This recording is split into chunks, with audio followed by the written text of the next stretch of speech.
Welcome to this episode of YouTube where we're showing you some social behavior, kind of featuring communication this week for the longer version of YouTube. And you see various social tail wagging, greetings, Kaz trying to get involved with Rika and Grayson's greeting. Pretty social. And then you'll hear a dog bark in the background, and that is an alarm for wolves, meaning that dogs repetitively bark to communicate. In a lot of social greetings, wolves barking is a threat display, so they'll kind of take off. And then you do notice that Rika here is trying to be a little bit social with Kaz, but she needs to be mindful of the communication that the other wolves are demonstrating as she tries to roll over for Kaz.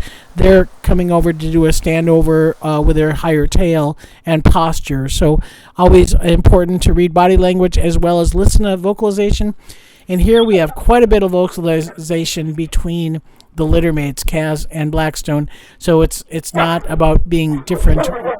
Wolves, littermates can have issues as well. The communication, though, is not necessarily aggression, not necessarily fighting. It's actually, in a particular case like this, it's Blackstone just saying, leave me alone, I've had enough.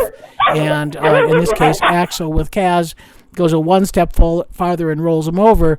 But essentially, that vocalization stops more intense fighting. So we always say, just because you hear a growl doesn't mean that things are a bad situation or bad behavior. We always say that there's no such thing as bad wolf behavior. There just is wolf behavior, and it depends upon the circumstance. And we are up here on the slate den, and we really want to thank Mary for the donation of this camera that comes from the enrichment window and gets us a view on the slate den that we didn't normally see, and that's where a lot of behavior happens. This is Grayson on high vantage point. I think Giselle talked about that last week. Just the higher the vantage point, the more power and the more dominance you can hold, and they're using that on a regular basis.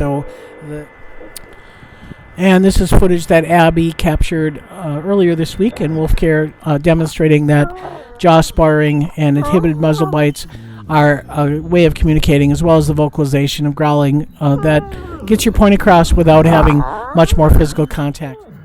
This is Kaz and Rika with Blackstone coming in, wanting to get involved. We got a little startled response there. So we do see that, and we expect that people who are watching our cameras will hear much more of this vocalization during the wintertime.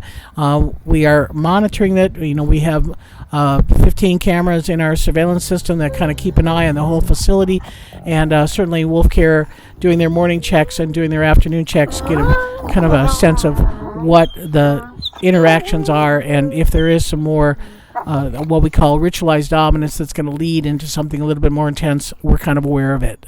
So we also did some enclosure work, did some rock work to hopefully prevent the back den from flooding next year. Did put in some steps to Bolt's Byway, some rock steps, and we kept the wolves out during the last part of it. And you can see Blackstone here, not very concerned about the excavator, but certainly concerned about where his log wasn't going to get run over. So that's what's been happening this week in Wolf Care. We'll see you next time.